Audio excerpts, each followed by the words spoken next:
Hello, what's going on, guys? Lordky here, and today I want to talk to you about the only person that's ever been banned. You may be thinking, what did he do? Did he shake up the world government? Did he, did he, did he throw a flaming bolt into the world government flag? Did he challenge Joe Biden to an arm wrestling contest? No. He recorded himself using mods. Not only that, he did tutorials on how to use the mods that are given. Not even that. He altered the game so that the game speed would go faster, meaning that things like beans that are on timers would essentially go from 20 minutes to 0. And with that, people were able to upgrade beans, and then the timer would go from like the 50-day timer all the way down to 0. I'm talking about the main man, Vagojo. Vagojo was one of the biggest accounts. He was one of the OGs of DBO. And I was actually in a clan. I think it was like I5. I remember I remember so many people in that. I think the leader was Raymond. One of the people that I met there was Stanchy 307. I forgot so many other people though. If I do see their name, they were really cool people, man. They were really cool people. That's all I'm saying. But yeah, that's where I first met this beautiful man, and we all started out as noobs before. And then I don't know, man.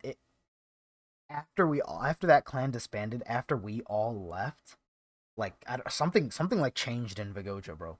Because when I saw him next, this dude went off the rails.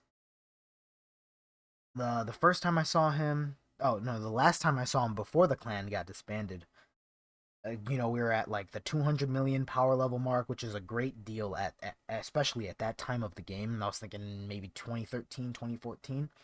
And the next time I saw him, this dude went full god mode. He was reaching 1 billion, 2 billion, 3 billion power level. And nobody knew. Nobody had an inkling of how he was reaching these levels. Fast forward months and years, YouTube finally started becoming a thing for DBO. And Vigoja started showcasing the things that he would use for his videos or for his training. One of the things that he was able to manipulate, it was called game hack tool. These don't work anymore, although I'd be surprised if something that different would work, but I know that these specific tools that he used don't work anymore because I tried them. Didn't work. Essentially, game hack tool would manipulate the local data within inside the game. I don't know how it was able to work, but it just did, meaning that things that were on timer, so cooldown skills, would effectively be able to be spammed. This is also when shield. Why am I tagging this? So maybe not punches would work, but shield itself. I distinctly remember people being able to use shield the second you were able to use shield. So the very second that shield would deploy, you would be able to use another shield. That's how fast game hack tool was.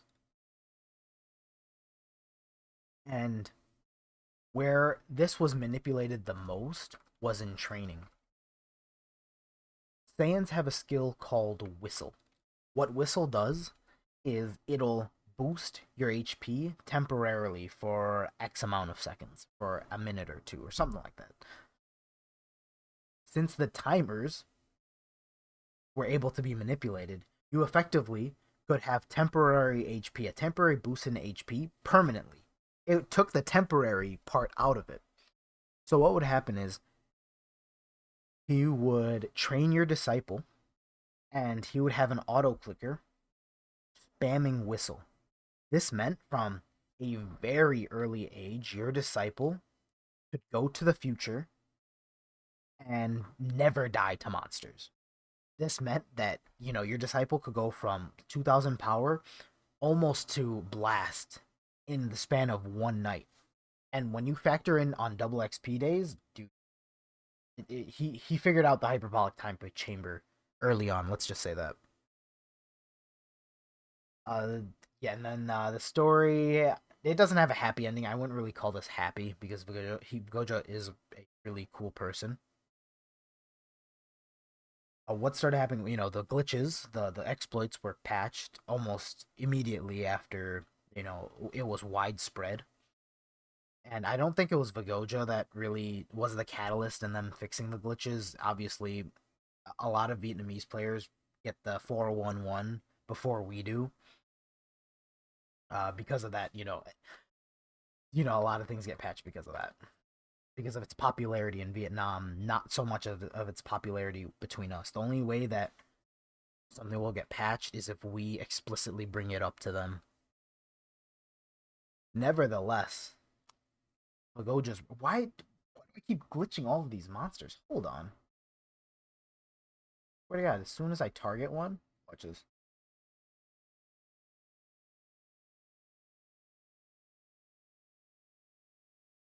Oh, there we go.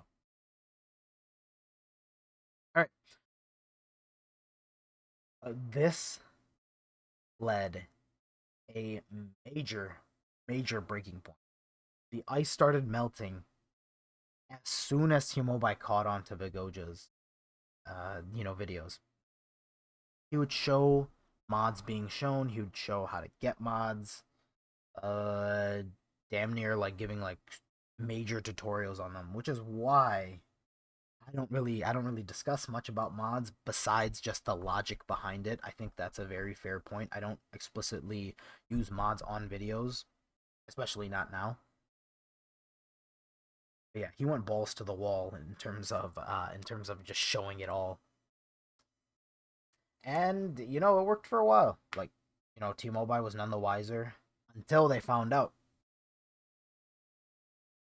This led to the only player in DBO history that I can think of getting banned. So when we see all of these posts from T-Mobile that people are getting we're gonna crack down on mods, people are gonna starting to get banned now. To give you perspective, the only player that has gotten banned was someone that exposed their modding by themselves. So as long as you're not explicitly showing people that you're using mods, I really don't. I really think you'd probably be safe. But obviously, there should be checks to using mods. Like if the naked untrained eye can detect people using mods, I'm pretty sure they can develop like an algorithm pretty easily. But maybe I'm just biased. Because the thing is, you see, a lot of people aren't blind to this. When people are moving from zone to zone, straight up, they'll show up on one side of the map and then just go to the other side in an instant. Like you're telling me you really can't track that. But that's besides the point. There should be better checks. I do agree that there should be checks on mods. I don't think people should be freely using mods at any capacity. But if people aren't really gonna check that, and if the culture is something that mods are more accepted, then people will use them. There's really no incentive to not be using mods. I don't use mods just because the things that I need to do, the things that I accomplish in the game, don't need mods. So like shit like this, bro. Like I can literally just put on auto train and then just coax through life. Like I really don't need mods for this. Um, I'm trying to think back when mods were more popular back in like 2016. I I still don't think I still don't really think I used mods more than